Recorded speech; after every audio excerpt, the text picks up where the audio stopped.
All right, y'all, assemble my green velvet futon Amazon chair with me. Yeah.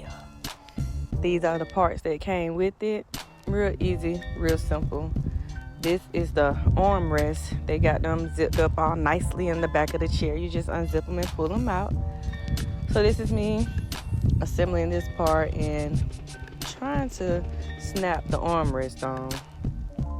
Real simple steps, real easy.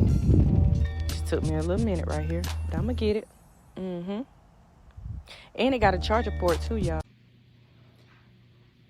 This item that I purchased was too small for the person we purchased it for, and is easily damaged.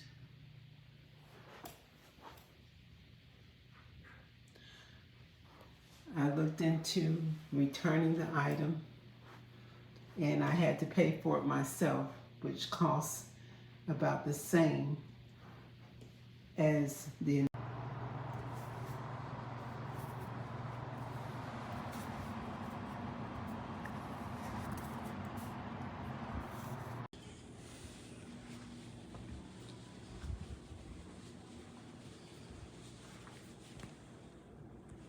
overall